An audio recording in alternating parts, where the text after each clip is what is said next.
À la claire fontaine m'en allant promener, j'ai trouvé l'eau si belle que je m'y suis baignée. Il y a longtemps que je t'aime, jamais je ne t'oublierai. Sur la plus haute branche, un rossignol chantait. Chante, rossignol, chante, toi qui as le cœur gai. Il y a longtemps que je t'aime, jamais je ne t'oublierai.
Hi, welcome to episode 41 of The Gentle Knitter. My name is Nicole, and today I'm coming to you from the traditional unceded territory of the Algonquin Anishinaabek, also known as Ottawa, Canada. It's Sunday, October 3rd, and it's a bit of a cool, rainy day, but frankly, it's quite lovely to feel cozy with my candle and my tea and lots of woolly goodness to show you. Last time we spoke was in the summer. I was just getting ready to go to visit my parents in New Brunswick, and it was amazing holidays. Once I was fully vaccinated, I was just really chomping at the bit to get out and visit my family, and so I stayed with my parents, and my sister also lives in the area. They live in the sort of in Shediac in the Moncton area, right on the ocean, which is incredible. So we spent most of our time sitting on their deck, looking out at the water, and my mom has recently gotten into knitting. She's been bitten really hard by the knitting bug, and I like to think that I may have had something to do with that. She's always, for my whole life, she's always been an incredibly creative person and an incredibly talented maker, mostly sewing and quilting. But she's always been really artistic and always, made a lot of things by hand. And she's a wonderful cook. And anyway, I feel hopefully that through, growing up with her, that I've kind of absorbed some of that creativity. But she was never really much of a knitter, but she's recently gotten into it. And so it was so much fun. My poor dad felt a little bit excluded from the conversation, but but yeah, we did a lot of knitting together, and we also explored a few really wonderful yarn stores in their area, and I will actually show you a little bit of footage of one particular store. It's a relatively new store that just opened in Bouctouche, New Brunswick, and it's called La Violette Yarns. A really beautiful store. I will link to it below. They have a great online shop if you're interested in checking out what they carry. But it was really, really great to visit that shop. A stunningly beautiful shop, and if you're in the area, I highly recommend you visit the shop. And I bought a few goodies there, so I'll be showing that to you also. But yeah, it's been a pretty busy time work-wise. Things have been fine, and you know, we're the situation here in terms of restrictions and all that, things have loosened up quite a bit. I'm still working from home, however, and that's perfectly fine by me. I think that for me, that situation is probably going to continue for quite a while. Our office spaces are very, very tight, and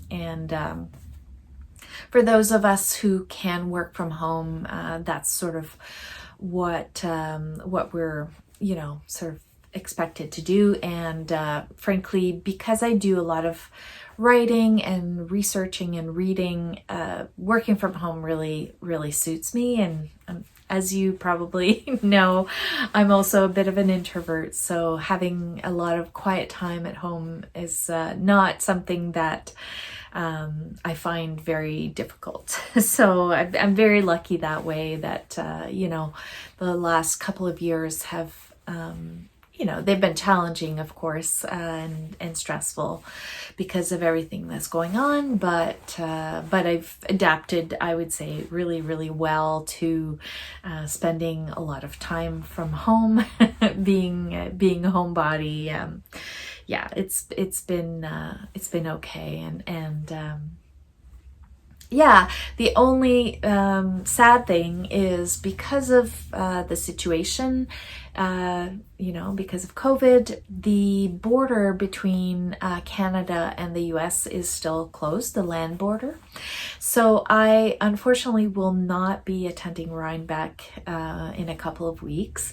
I'm pretty sad about it. I'm mostly sad because I won't get a chance to see and visit with all of you and friends that I, you know, that I really sort of rely on Rhinebeck as the time when I can see my friends and my knitting friends, and that's just not going to be possible because I can't cross the border. So I had to cancel my Airbnb, and I have tickets to Rhinebeck. If anybody is looking for tickets, let me know. I'm happy to sell you my tickets. But anyway, it's a good thing all in all. I won't lie. I'm relieved that the decision was sort of made for me, because I was a little bit nervous. I mean, when I planned on going, you know, the vaccines, like we were all sort of full steam ahead on being vaccinated, and the Delta variant was not sort of a big thing at that time when I planned on going. In my mind, I figured that this autumn would be, it would feel safe to go to a big you know, mostly outdoor festival. And yeah, I'm not sure how I feel about that now. So the fact that it was sort of, like I said, decided for me is maybe a little bit of a relief, because yeah, like I said, I think I probably would have gone, but it's still a stressful time. So still a, you know, am I really ready to be in a huge crowd of people? I'm not sure. So anyway, but I am really, really sad to miss out on all the fun. And for those of you who are going, I hope you have a wonderful time. I hope you have a safe time, and you know, take in as much of the woolly fun as you can. And yeah, we'll see you next year for sure. I'll be going next year. So anyway, let's get on to what I've been up to these last couple of months. I have a lot to show you, as I usually do when it's been a while since I've recorded. So yeah, why don't we start with probably my biggest project. And it's one that I talked about last time. I finished my half and half wrap, which is a beautiful shawl pattern that goes on and on and on forever. It's a free pattern by Purl Soho, and it is knit in their yarn. I mean, my version is knit in their yarn. It's called Linen Quill, and it's a fingering weight yarn that is a mix of alpaca, wool, and linen. And it's a really beautiful yarn. And it really, I mean, I've knit another one of these in a different yarn, which was also an incredibly beautiful, beautiful yarn. But I have to say, this version is everything to me. The yarn is, it's a mix of, I find it very soft. I know some people do feel like it has a tiny bit of a prickle. I really don't feel that. It's light, but it has a lot of body at the same time. It's very drapey, as you can see, and it's got little, the linen is sort of remains undyed, like either they blend the yarn with undyed linen, or maybe the linen doesn't take the dye in the same way. But it is, so it's got this beautiful heathered look. So this side is the dark denim side, and then the other side is the kettle black side. And that is sort of showing up, it's blowing out a tiny bit, so the blue is a bit more navy and the kettle black is a bit darker. Than this looks like a mid charcoal. It is more of a black. But basically you are knitting a gigantic garter square. And you're doing short rows. So you start with one color, and by doing short rows, you're creating a triangle. And then when the first triangle is done, you're moving on to your second color and creating the second triangle. So it is really a square. And the way I like to wear it, I like to just wrap it around me. It's so squishy and so cozy and soft, and it really is an incredibly comfy and cozy shawl.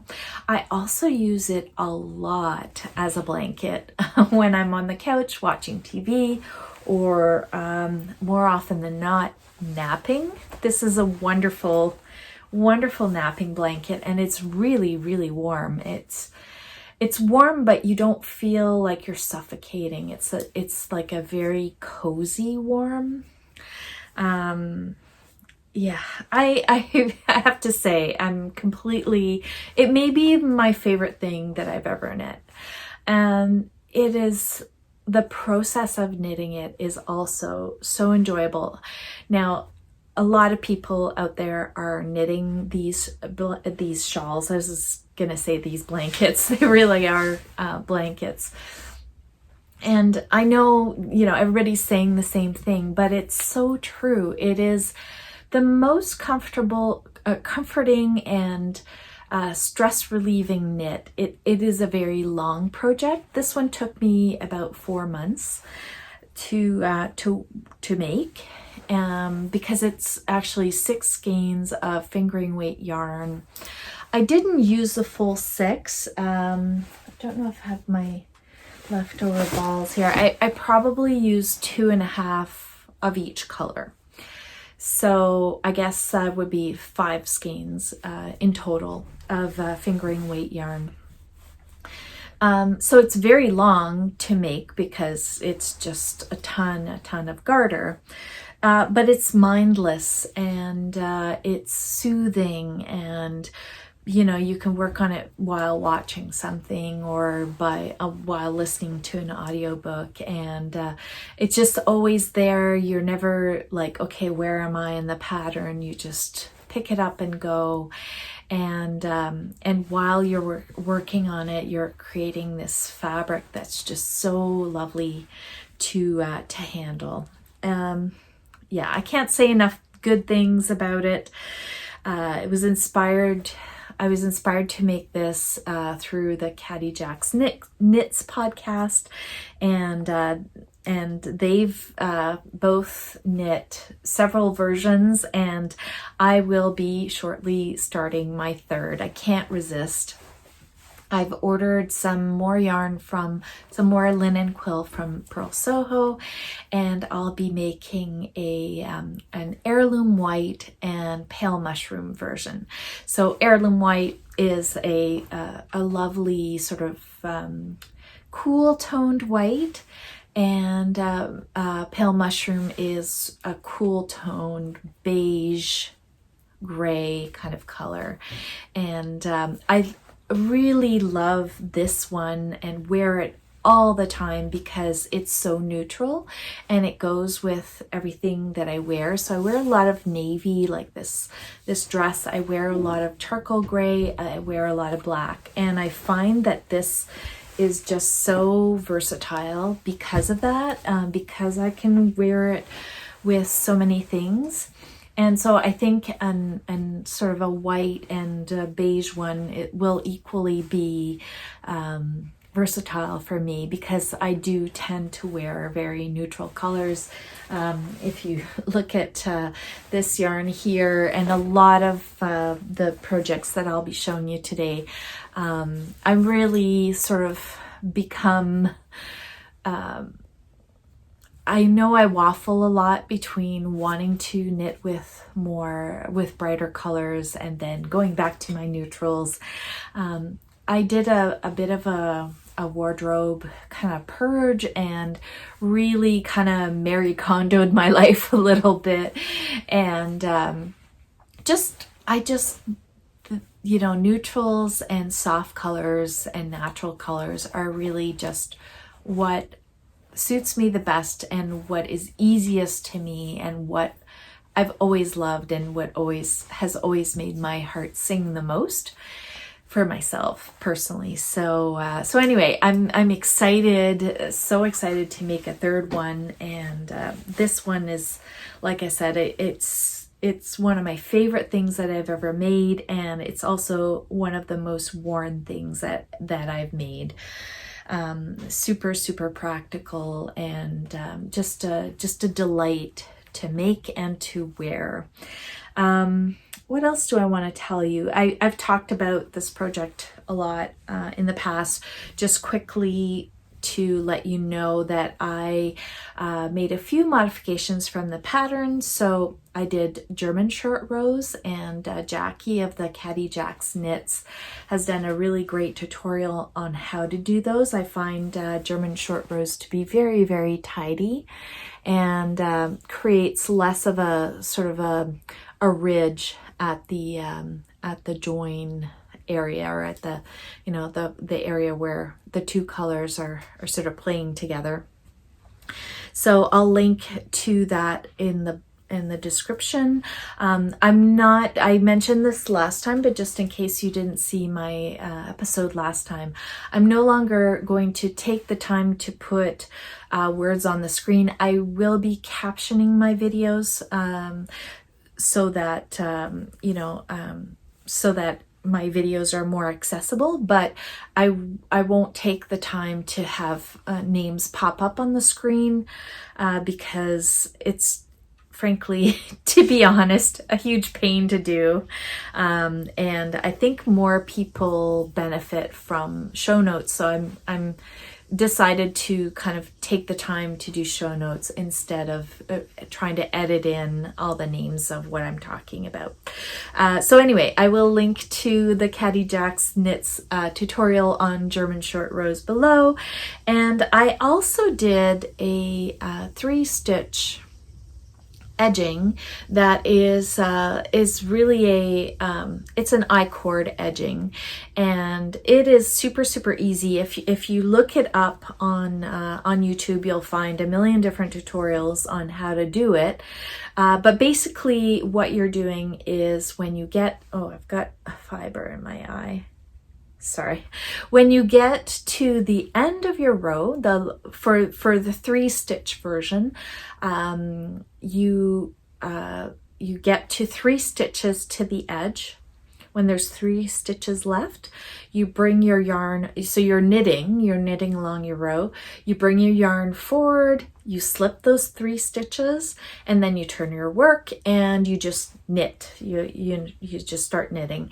And what that creates is a rounded I-cord edge at the end of your row, and it creates a really beautiful, very tidy finishing. So that's what I did. You can see it really well in blue there, how it creates a really lovely tidy edge there.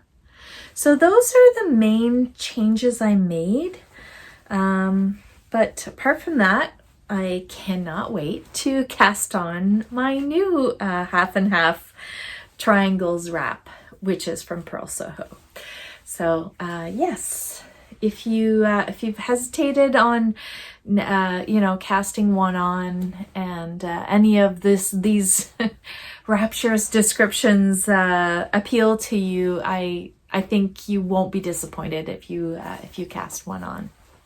Speaking of luscious and beautiful big shawls that are a delight to make, I knit it was a test knit for a designer named Aimee Sher of the Thoughtfully Made Fibre vlogcast. Aimee contacted me and they said that they had designed a shawl with me in mind. And I had actually seen pictures, kind of little glimpses of this shawl on their Instagram, and had commented how beautiful it was. And Aimee said, oh, actually, I've been thinking of you when I designed this shawl. And I am blown away by how beautiful this shawl is, and so touched that the shawl actually is named after me. So this is the Nicole Shawl, and it is so gorgeous. Here it is. It's a very big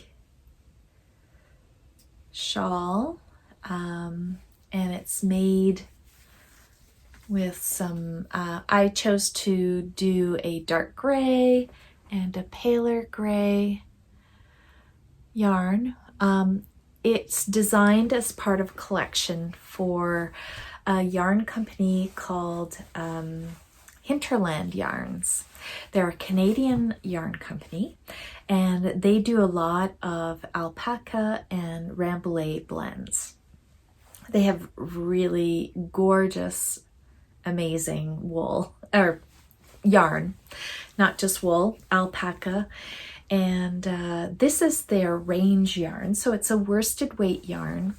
And so I've got it in the colors Smoke, and I think it's the dark I think is Ash, and then the paler gray is Smoke.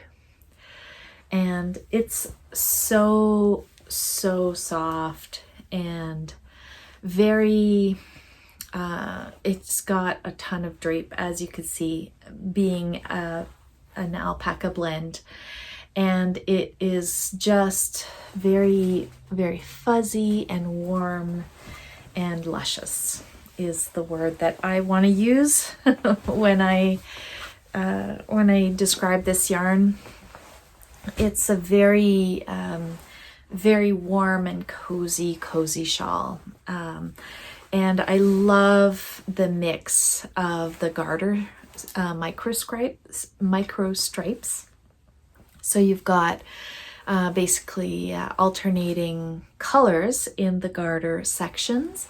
And then you have this, I would call, simple, but it doesn't look simple. It looks quite beautiful and intricate, but the lace is actually not hard at all and quite intuitive.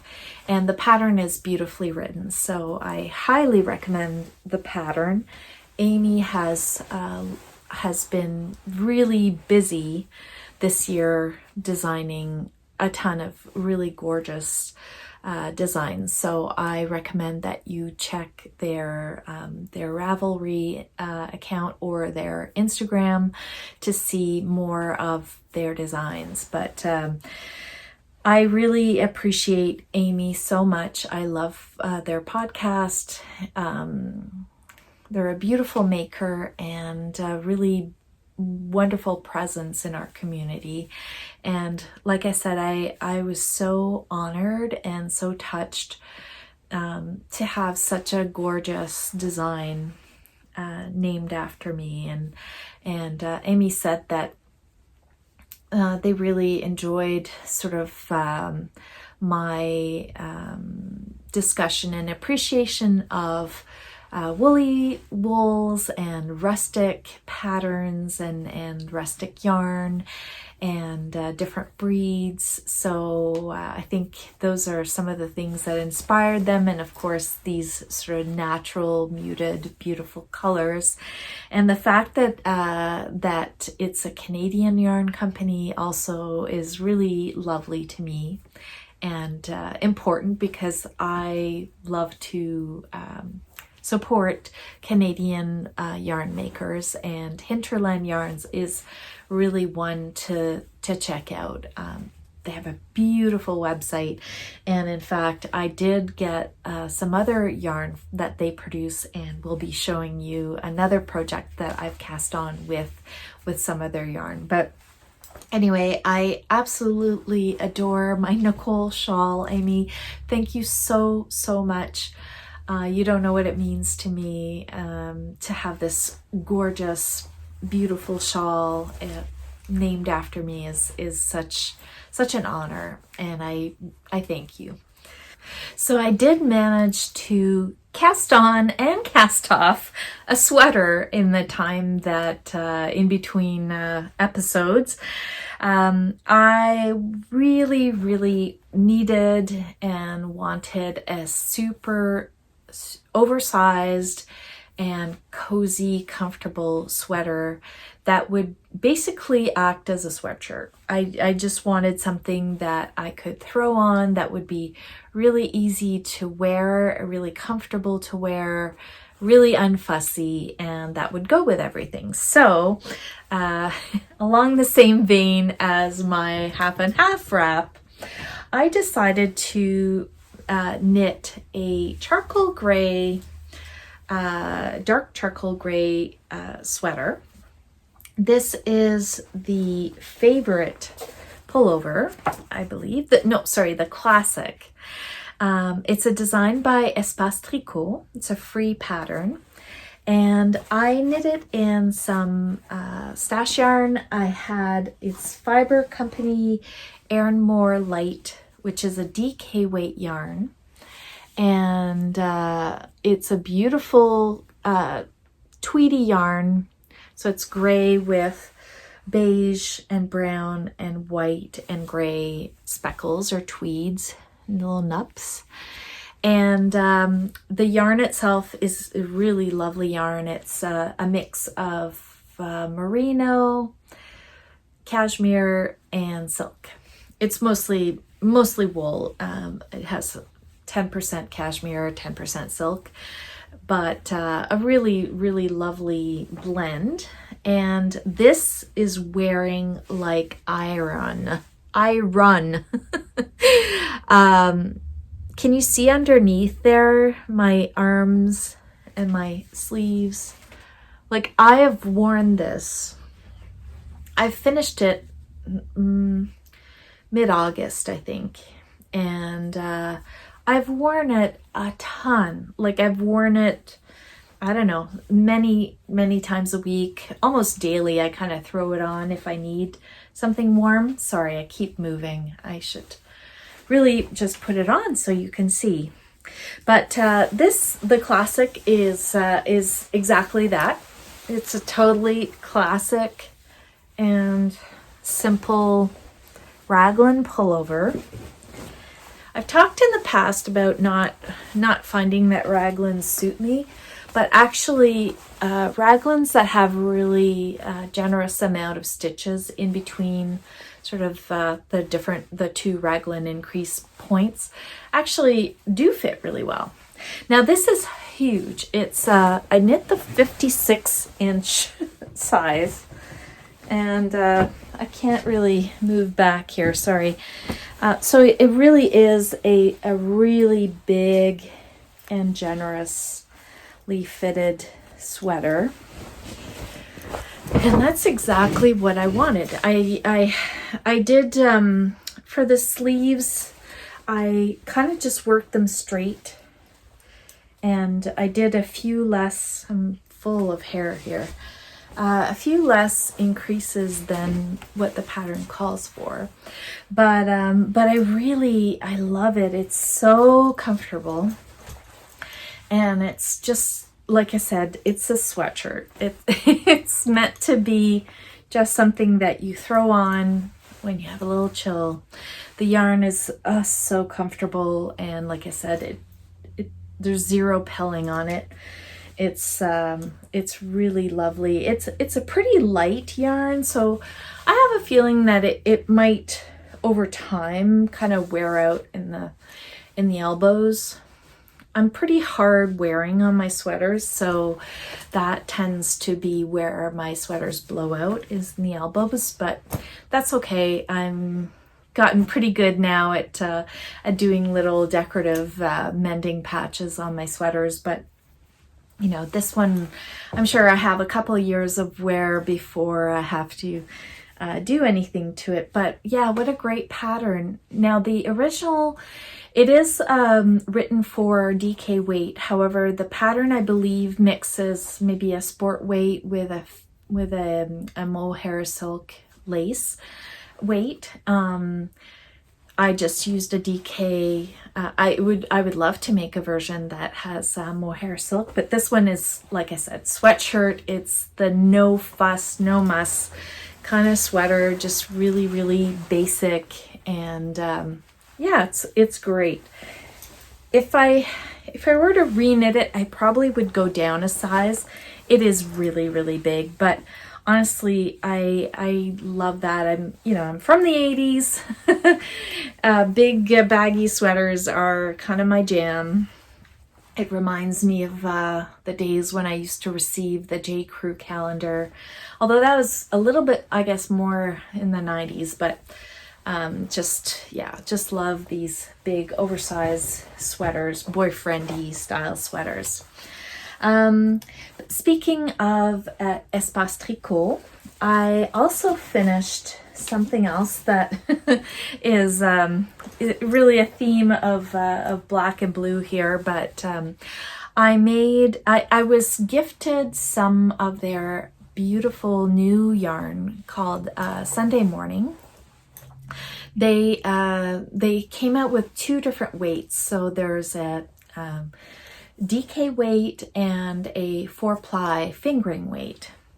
And they generously offered to send me some, and so I chose the 4-ply fingering weight in this color here, which is called Cover to Cover. And it's a very beautiful kind of navy, dark navy. It's a navy that is less on the reddish side and more on the sort of neutral, cool black side, if you will, or gray side. And that's the kind of navy that I really love. I was gonna say I don't like kind of a royal blue as much, but that's not quite true, because I do love indigo, and indigo does have more of that royal blue look to it. But anyway, this kind of cool toned blue is really my jam. Now this pattern is called the Sunday Morning Wrap, and the pattern itself was actually written for the DK weight yarn, but I wanted a really light, very flowy version. And what I wanted was a scarf. I really wanted this to feel like a scarf that I could wear, and so that's what I did. So it took 2.5 skeins. I could have made it wider still. So the pattern is just a set of. Sorry, I'm not showing you properly here. It's it starts off with quite a few stitches, a couple hundred stitches, and some ribbing, and then you do a panel of stockinette, ribbing, stockinette, ribbing. I think the original pattern has maybe like 3 or 4 repeats of that, but I did more. Because it's a finer yarn, I wanted it to be a generous scarf, and then it's finished with some more ribbing at the end, a wider brim of ribbing. And you're doing increases as you go along. So the start is here, but you end up with a parallelogram, if you will. And oh, this is good. This yarn is amazing. I know I say that about every yarn that I use, but really, it really is. It's a mix of BFL and Massam. And it's lofty, it's light as a feather, it's drapey, it's silky. It's got a luster to it because of the BFL, and it's perfect as a light but warm scarf. And I love this kind of monochromatic look. I'm really into that right now. And it's got like a halo. I don't know. This yarn is so beautiful, and I would suspect that this is also a very hard wearing yarn, because BFL, I'm not so sure about Massam. I have to admit, I don't know the characteristics of that breed of sheep. I should really look it up, but I know BFL is a longer, kind of very silky staple, and so it does create a fairly durable yarn. A nice durable fabric, and it's really soft. I mean, it definitely feels woolly, but it's not prickly in the least. And have a look at that yarn, because the color palette is stunning. Every color is there's of course beautiful neutrals. There's also some really beautiful saturated colors, but the colors they're saturated but in a moody way. I absolutely love pretty much every color in that in the Sunday Morning palette. I would love to make a sweater with the DK weight yarn. But I just wanted to really thank Melissa and Lisa for sending me this yarn. I'm not saying all these great things because I was gifted the yarn. I really truly do love the yarn and plan on purchasing more. For those of you who may not know, Lisa and Melissa were the people who started Espace Tricot, a really amazing knitting store in New Brunswick, in Montreal. And they have recently passed on the baton to new owners, and I'm really excited to see what is in store for the store.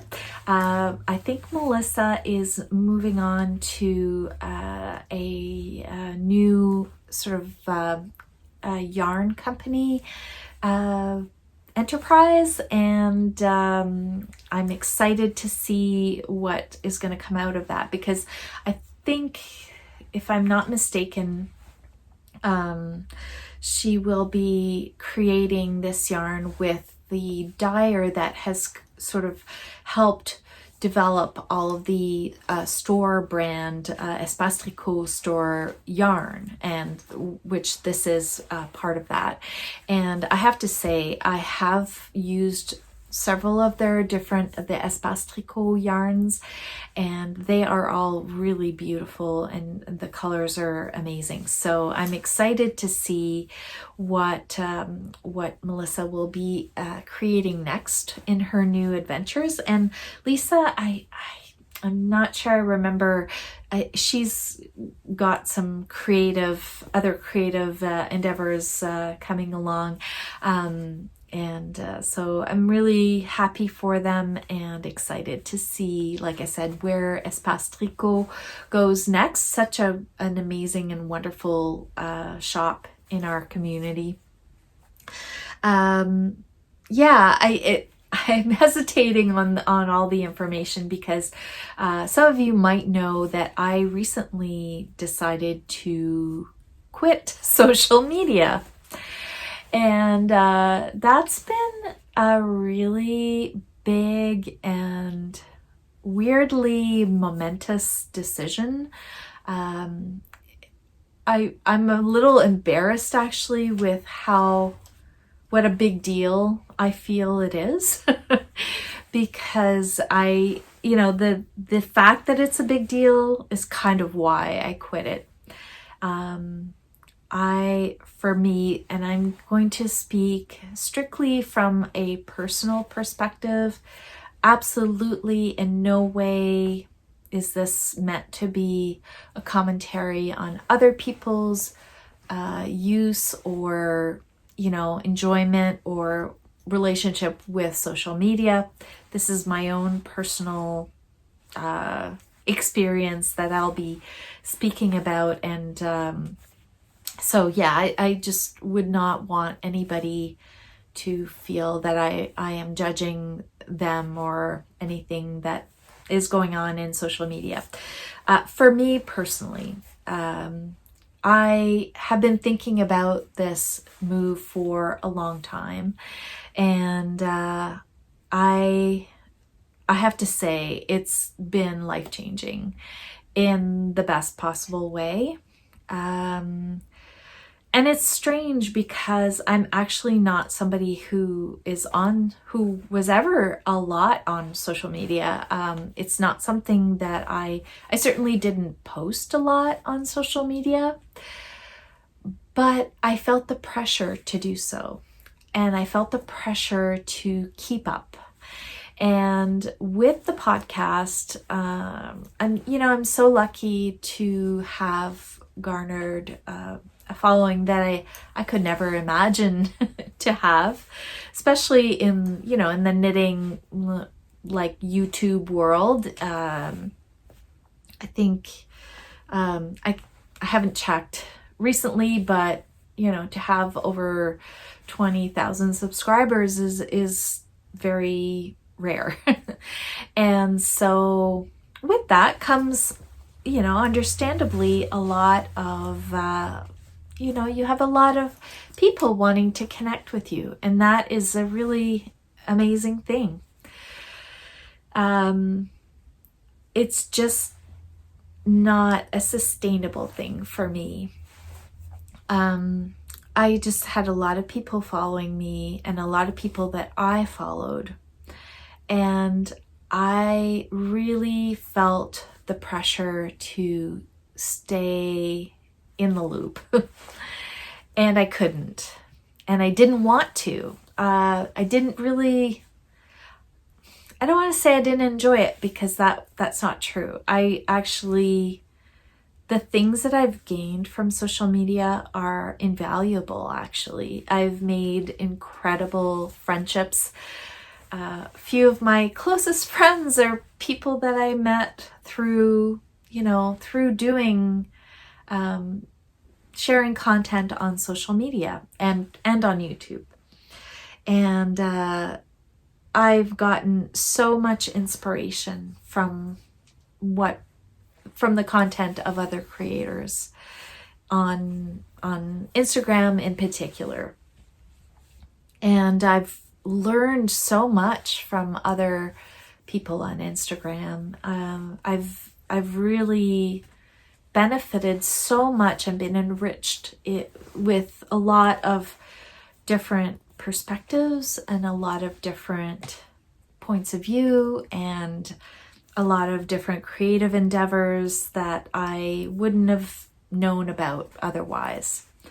So that aspect of it is really amazing, and I won't lie, I miss it. I miss being on Instagram. I miss scrolling and seeing all of the beautiful things that you know, the people on there are posting about. But I just felt super overwhelmed, and I felt a real responsibility to stay up to date with what people were posting. And when I would miss something, something would happen, or I would miss somebody's post, somebody that I really care about that might have posted about a big thing happening in their life, and I would miss it. And then I would see it and just feel terrible that I had not kind of acknowledged this thing that had happened in their life.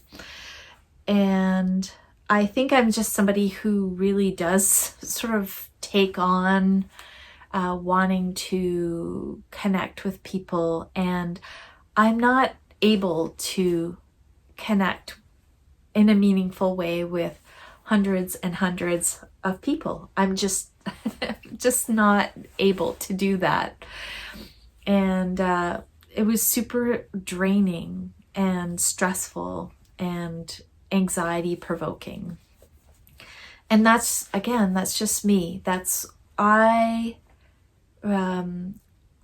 was, investing a lot in that, even though I might not have been putting a lot of content out there, but I was trying to stay on top of things in terms of commenting and acknowledging the things that were going on in our community, and also just the things that people were making, the new patterns, the new yarns, the new life changes, and I was just so overwhelmed, and I was just spending a lot of time thinking about it, worrying about it, on it. I went from being somebody who I only got a smartphone, like a fancier smartphone, not like I used to have like a BlackBerry through work, and it was technically a smartphone, but it was my work phone, so I didn't really use it to be on the internet.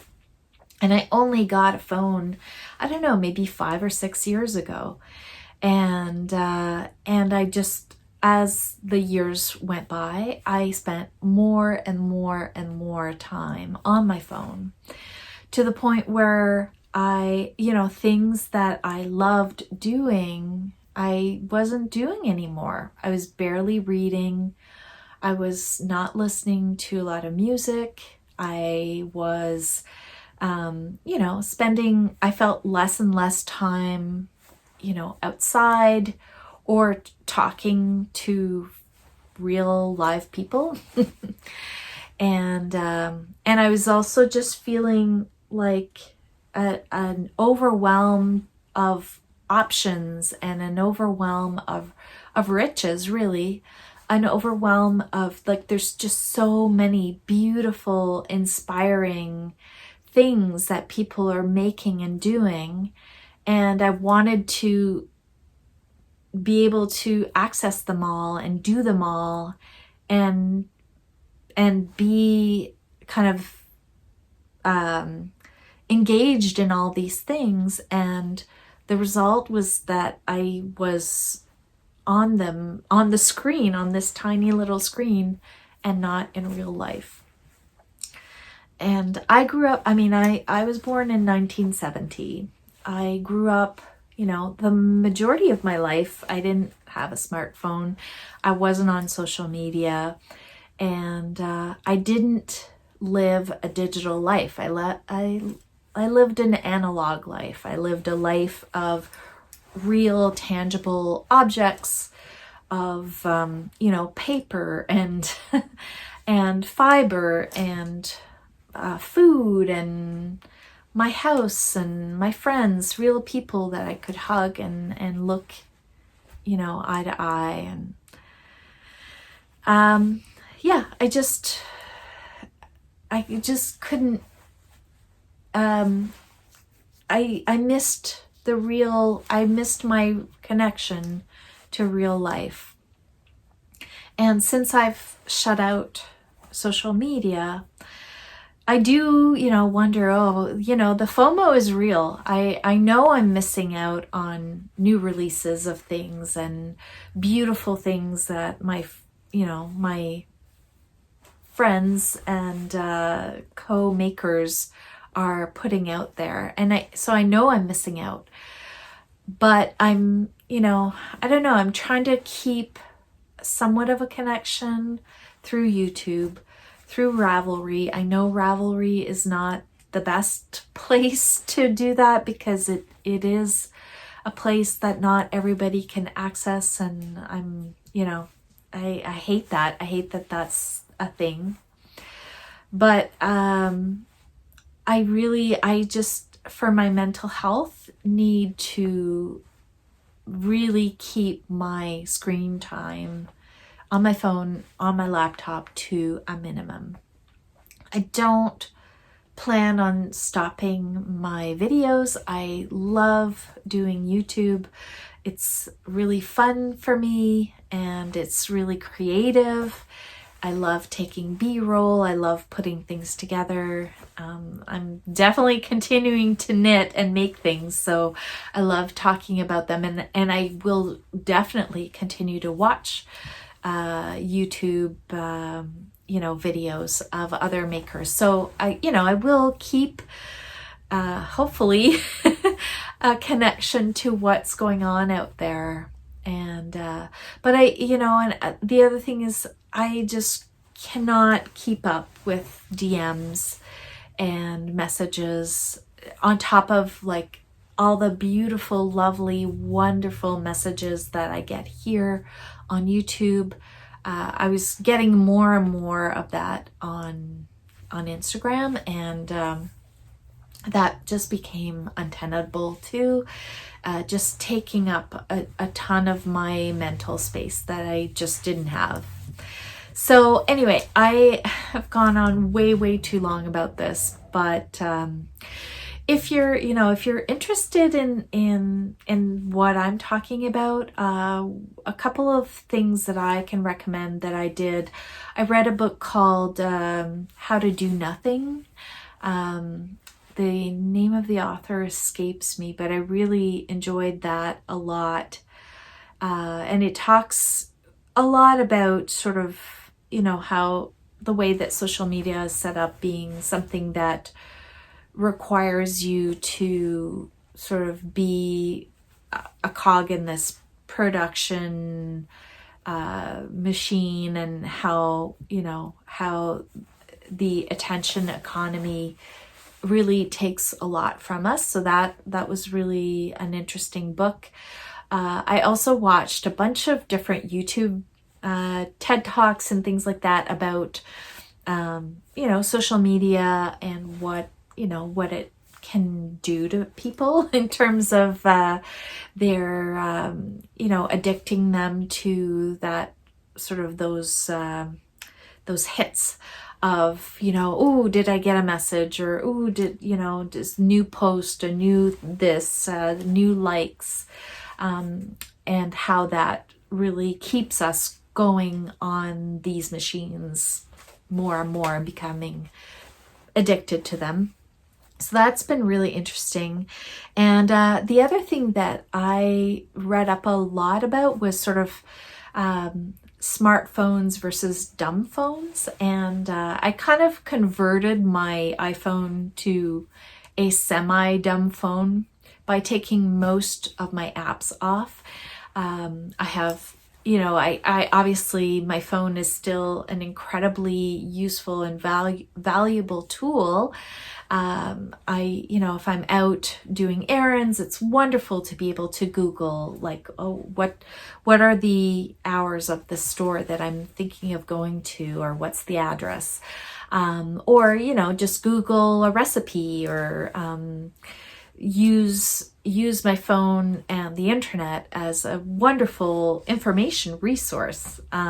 It's great.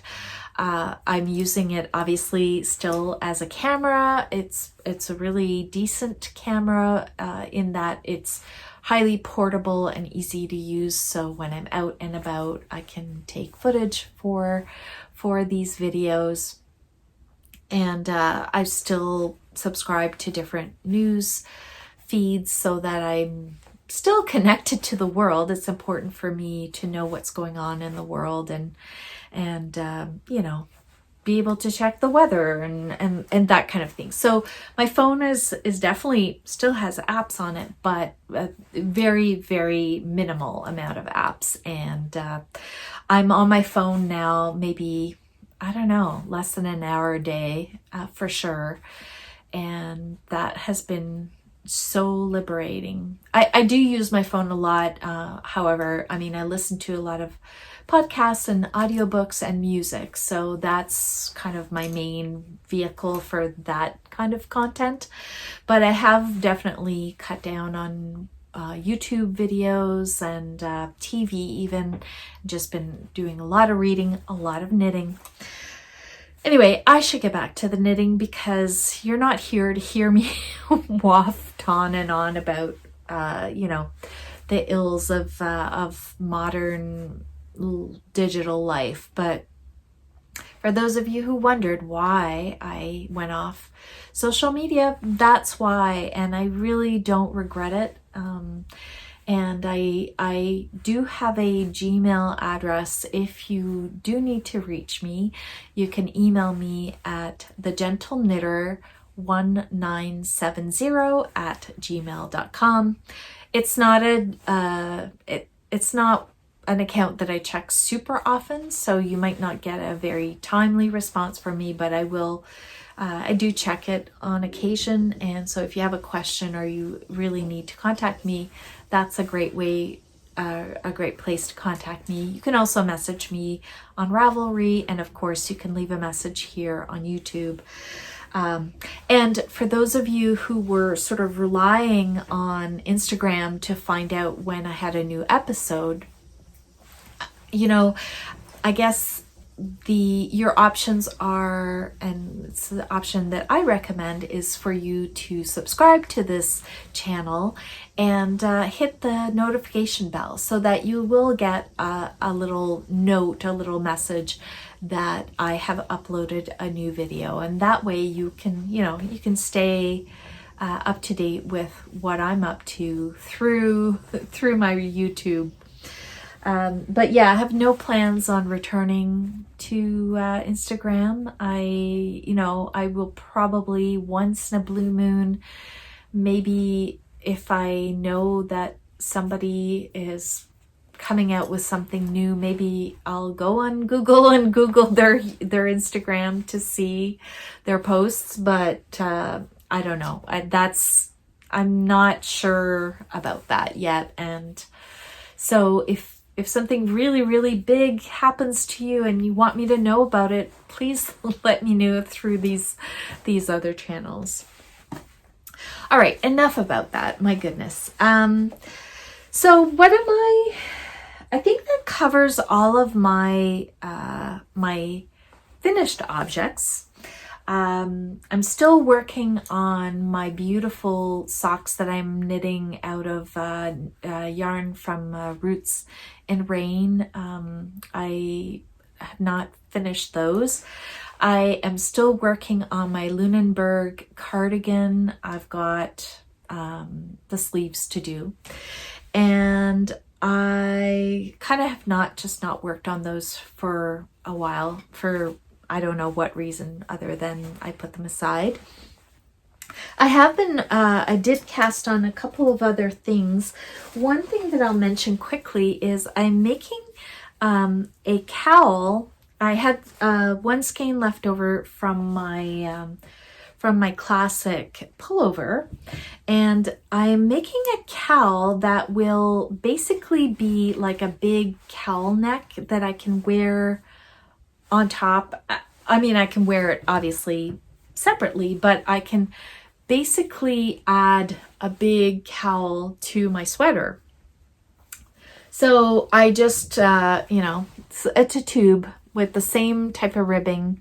I don't think I mentioned it, but it's 1x1 twisted rib, the sweater and the cowl. So yeah, just a big tube. I'm gonna make it relatively tall so that it's kind of like a very very blousey, very big cowl that will be something I can add on to this sweater. Just thought that would be a really fun way to use up the leftovers from my yarn. I mentioned earlier that I bought some more Hinterland yarn.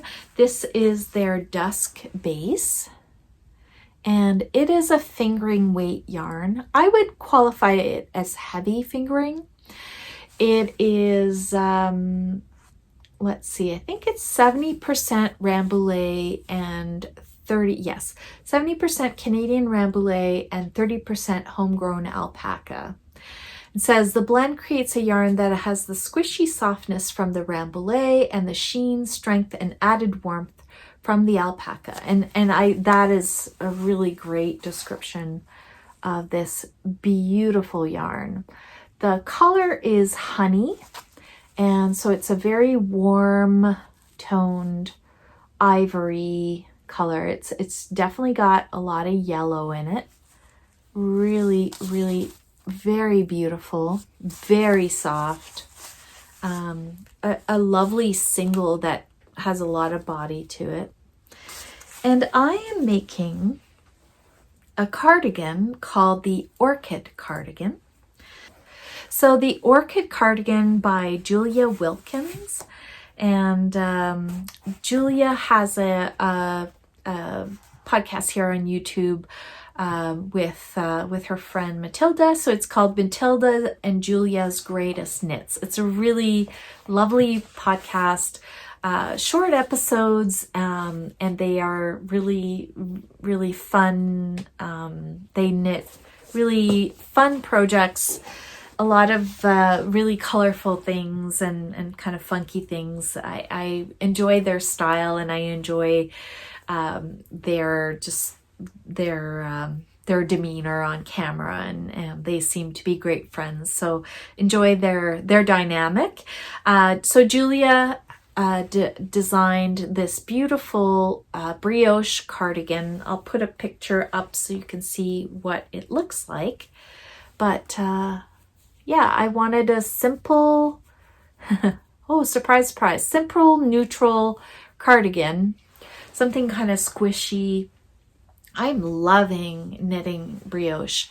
It's such an enjoyable and not hard at all, but it creates this very accordion-y, flexible fabric that has a lot of, it's just super squishy. And in this yarn, it's going to be very, very beautiful. So just at the beginning of that, it's a back and forth. So it's not worked in the round. It's knit back and forth in brioche. And yeah, I'm really very much enjoying working with this beautiful natural yarn. I cast on another brioche pattern. I wanted a big brioche shawl wrap thing. And I saw this pattern by Stephen West. It's called the Briogarter split shawl. And so it's a big kind of crescent-y shawl that has side panels that are double garter and a middle pattern that is 2-color brioche. So it's 2-color garter, 2-color brioche. And so you've got the brioche sort of wedge in the middle. I don't know if you can see that. Yeah, there you go. So you've got a brioche triangle in the middle and 2 side wedges in 2-color garter. So each row is worked twice in each color. So each row of garter has the 2 colors, and then the brioche, you've got the sort of dominant on this side is the blue, and on the reverse side is the gray. I'm using some very, very deep stash yarn. Surprise, surprise, blue and gray.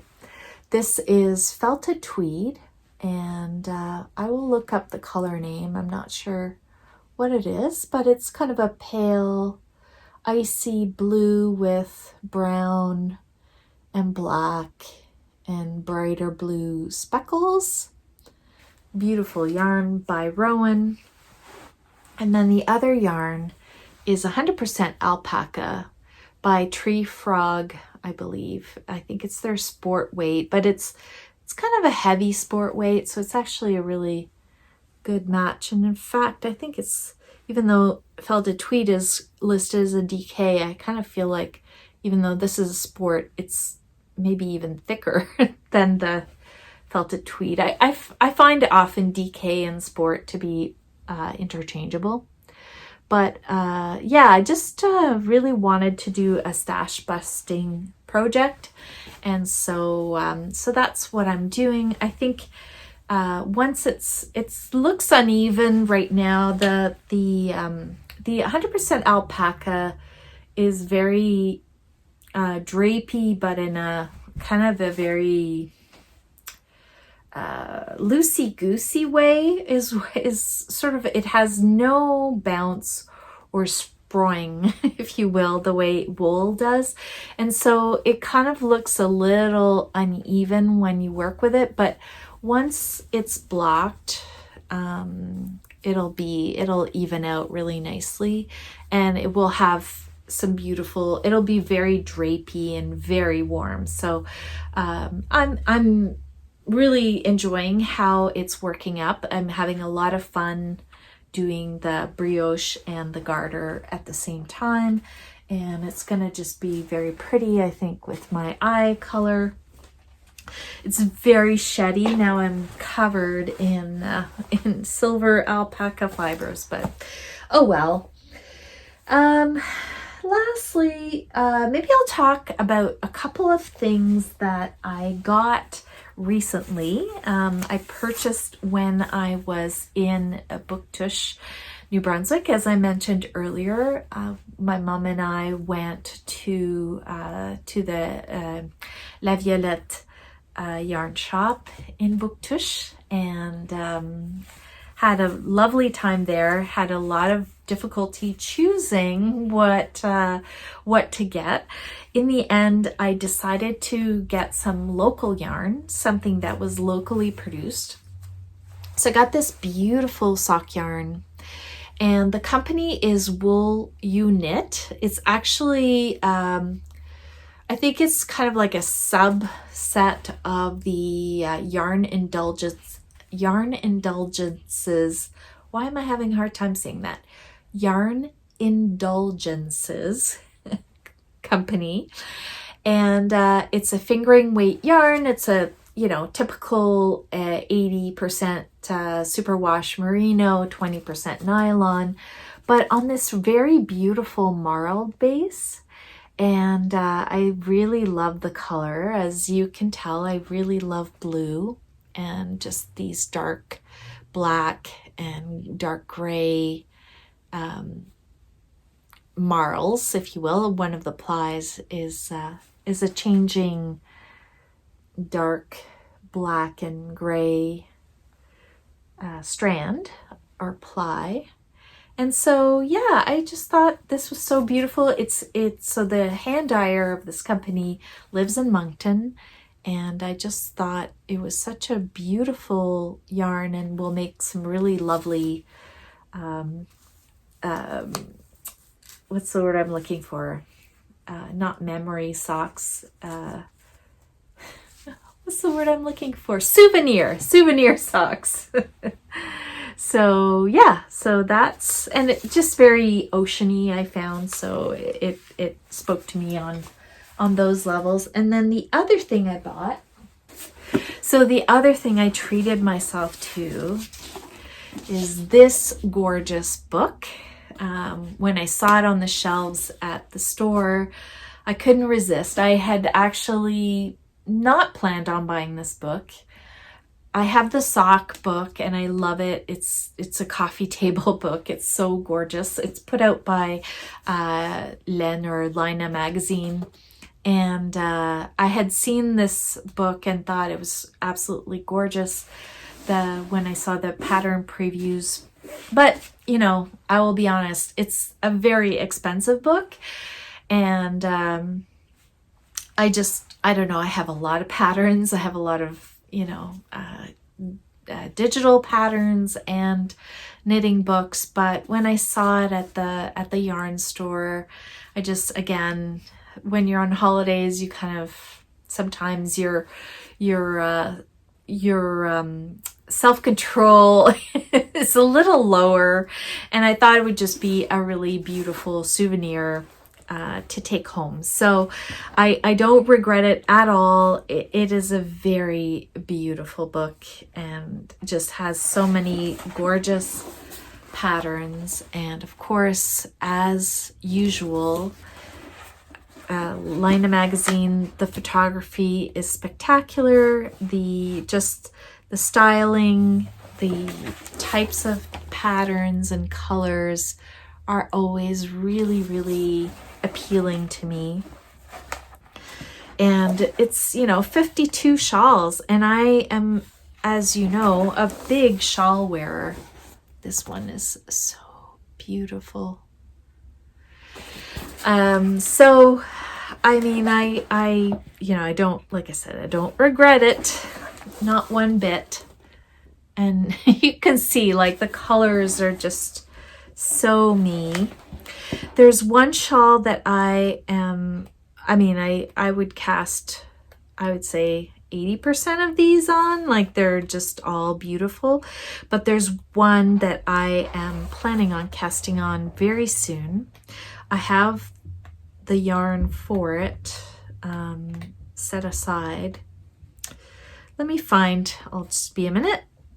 So the shawl that I really want to cast on is called Windy Fields, and the designer is, I'm not going to pronounce this properly probably, but it's Marjut Lund Rakola. Marjut Lund Rakola is the designer. I apologize for, I'm sure, butchering that, but it's most beautiful stole, and it is knit in silk mohair, and it's highly textural, kind of nups, I guess, or baubles in what looks to me like a branch with some buds on it. And of course that color just got me, and I have silk mohair. I have some knitting for olive that is pretty much exactly that color. So yeah, so that is definitely going to be cast on sometime in the near future. But yeah, the book, it's so beautifully bound. It's got a linen binding and a little silk ribbon and 52 insanely beautiful shawls and wraps, and lots of styles that I really love. A lot of very textural but also very simple designs. A lot of kind of fabrics that end up looking like woven fabrics. This is by Marie Tobita. Drops of Memory is the name of the shawl. That's really gorgeous. So I am happy I picked this up. Very happy. And can't wait to dive in. This one's gorgeous.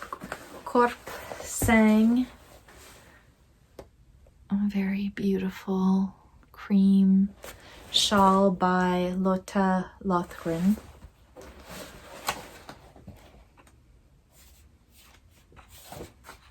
Oh, this one is very beautiful. Wildflowers.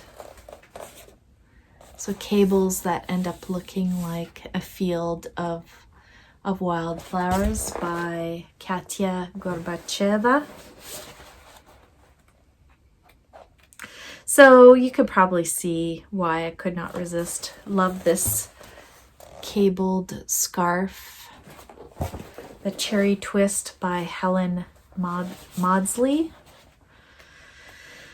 Yeah, I mean, if you can afford it, if you're in the market to really treat yourself, this is just a winning collection of designs.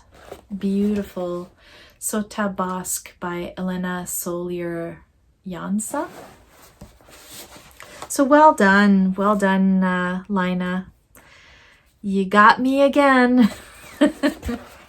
Super simple, rough by Odd Martin. Yeah. Anyway, 52 weeks of shawls. You could spend the rest of your life knitting these, and that would be something I would love to do. I think that's it for me today. This is probably turned out to be a super long and rambly episode, but I felt it was probably, a lot of you might have wondered why, what has happened in the last couple of months and what's going on with me. So, and anyway, I appreciate you being here and spending that time with me. And I hope that you're all doing well and staying safe. And I look forward to talking with you again soon.